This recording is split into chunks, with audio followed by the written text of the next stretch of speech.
Isn't the Air Pro 4i supposed to be the budget or light version of the Air Pro 4? So why on earth are they listed at exactly the same price? Hi everyone, welcome back. This is Jessie. A while back, we put the Air Pro 4 Plus through its pace, and from a purely sonic perspective, I truly feel it was one of the most competitive options in that $17 price bracket. Because of the 4 Plus, the announcement of the 4i didn't really grab much attention at first. It feels like just another iterative release. But when I went to pick one up for testing, I did a double take at the price tag. It's sitting right there at the same MSRP as the standard Air Pro 4. Is this a legitimate side grade or is it a hidden upgrade? Does it actually improve on the original Air Pro 4 and can it deliver better value for the exact same amount of the cash? So today, we're going into a deep dive comparison to find out. If you find this breakdown useful, please don't forget to like and comment,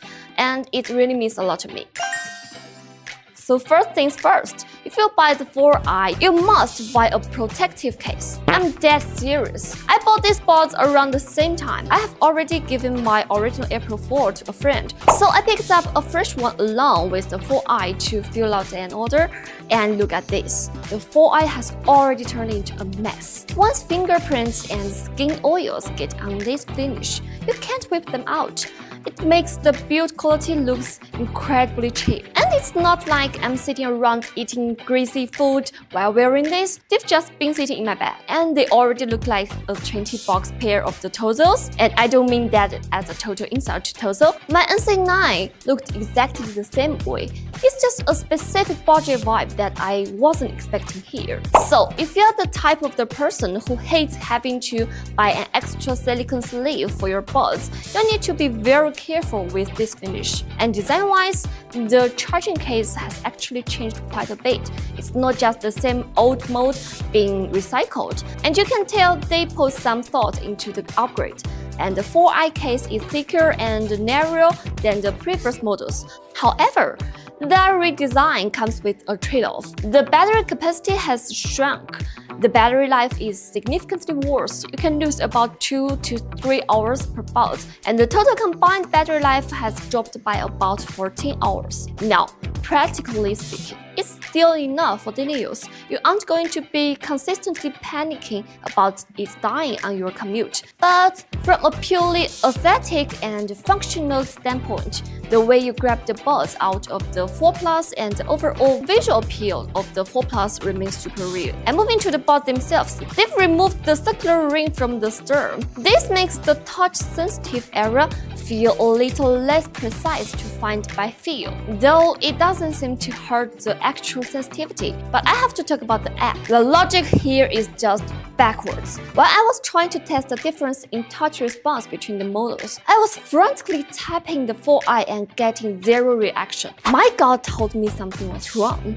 I opened the app and found out that the toggle for the light button is actually used to disable the touch controls. And for some reason, it's set to off by default. Once you actually find that setting and turn it on, the touch controls work perfectly fine. But just a heads up, you will need to download the app and do some troubleshooting the second you take this out of the box. As for comfort, the 4i has a larger front housing compared to the previous two models. For my ears, this means it rests right against my concha rather than sitting deep inside. On one hand, there isn't much of the clogged or foreign objective sensation. On the other hand, after about 2 or 3 hours, my ears start to ache, and I have to take them out for a break. If this model was designed based on the big data to fit the average ear, I guess I just need to start stretching my ears out. And the 4 Plus, by comparison, has a flatter nozzle angle. It sits deeper in the ear canal, which provides much better passive isolation, meaning it blocks more noise physically, but you definitely feel the plugged sensation more. And however, surprisingly, the 4 Plus doesn't cause that same aching pain even after long sessions. On paper, all three of these earbuds claim a noise cancellation depth of 50 dB. This raises a fair question. Has ANC technology just stopped moving forward, or are these numbers just completely made up? We used the KU100 binaural microphone to test all three units under the exact same noise source to see the real-world curves. So here is what the data shows.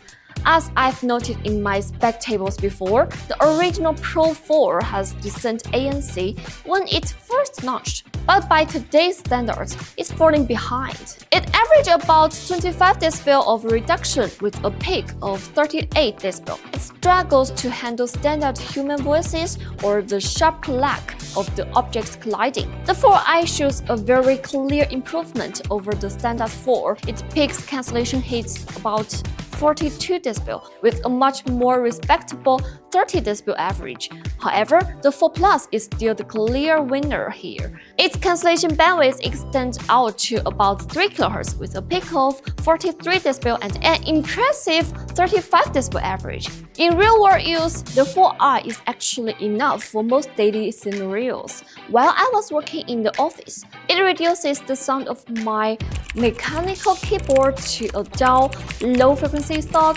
I could barely hear someone speaking to me from just maybe 2 meters away, and it gives you about 80% of the performance of something like the OnePlus 4. But there is a price to pay, literally. The 4i has a very noticeably low-frequency hiss, or the floor hiss. If you aren't playing music, it's definitely there. And while the 4 Plus has better cancellation, the ear pressure is significantly higher. And if you want a natural daily driver, the 4 Plus might feel a bit too intense. But if you're looking for a balance, both the 4i and the 4 Plus are solid contenders.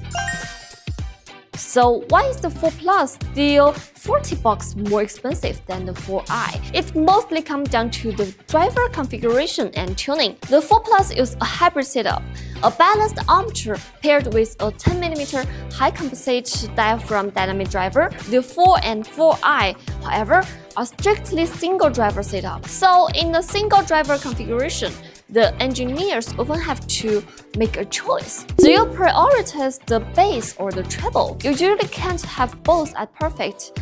And if you want to hear how the original 4 compares to the 4 Plus, go check out my dedicated the 4 Plus review. And today, let's focus on the 4i specific sound signature. For the bass part, there is about 10 dB of gain here. It creates a very thick and atmospheric vibe. They've built a very solid foundation in the sub bass, so the sound never feels thin or tiny. It's a grounded and heavy sound with a great sense of space. You can actually feel the weight of the kick drums, and meanwhile, because of the roll-off is handled quite quickly, it doesn't become overwhelming or boomy.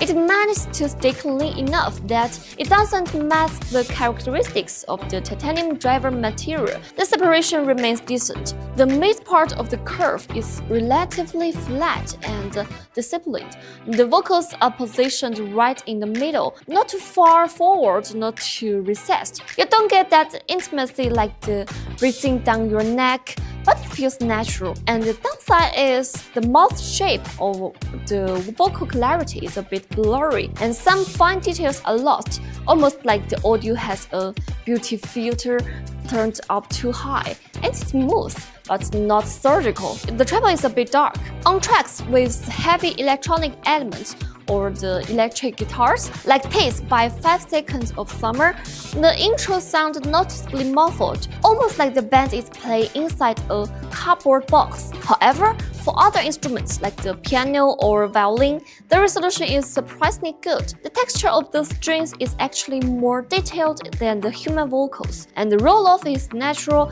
providing a decent sense of the extension without being piercing. Overall, the technical ability is good, but the soundstage arrangement is where the things get a bit weird. The horizontal stage is average, but the vertical stage is almost non-existent. It's very flat, 2D presentation, and to put it bluntly, it doesn't feel like the music is surrounding your brain, it feels like it's a flat line in front of you. Additionally, the high-frequency instruments feel like they are positioned in front of the singer, so this robs the vocals of emotion and the sense of place.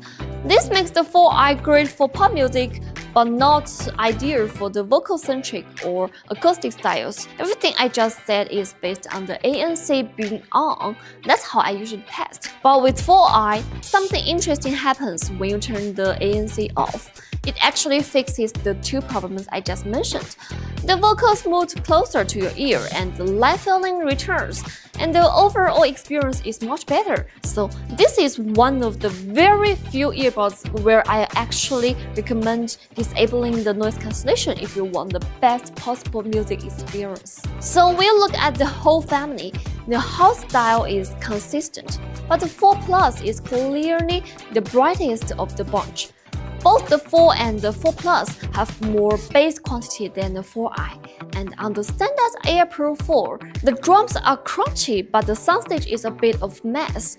The mids and trebles are all crammed into the top half of your head, create a big and powerful but disorganized wall of sound. And the 4 Plus, however, is much more disciplined. The low-end response is incredibly accurate.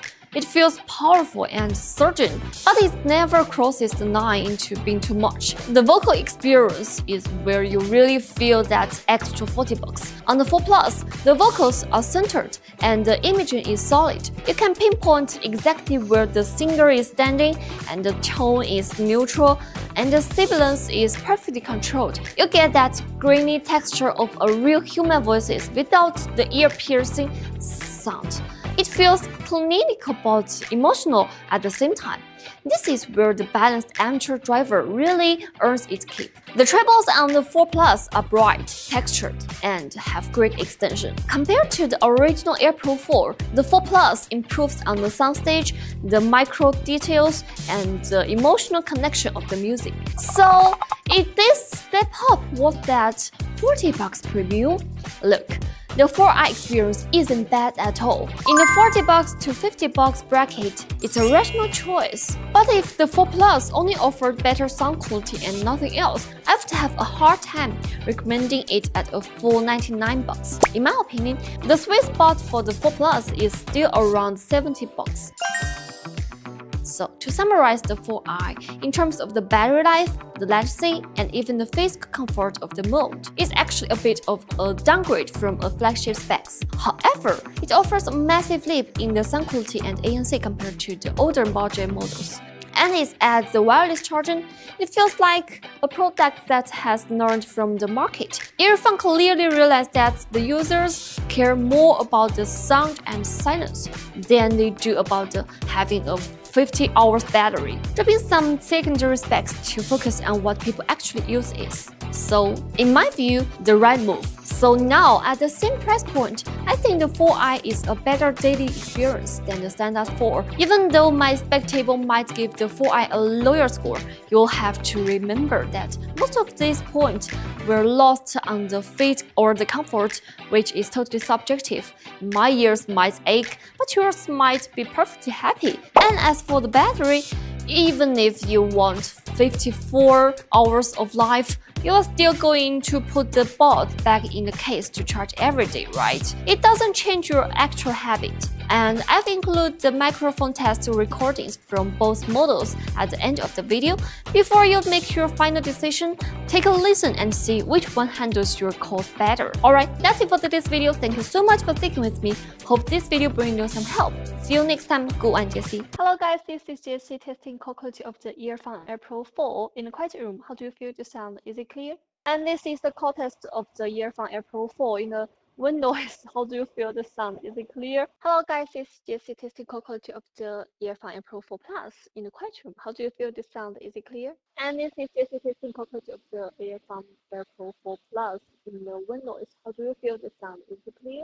Hello guys, this is Jessie and this is a call test of the Earfun Air Pro 4i in the quiet room. How do you feel the sound? Is it clear? And this is the contest of the Earfun Air Pro 4i in the wind noise. How do you feel the sound? Is it clear?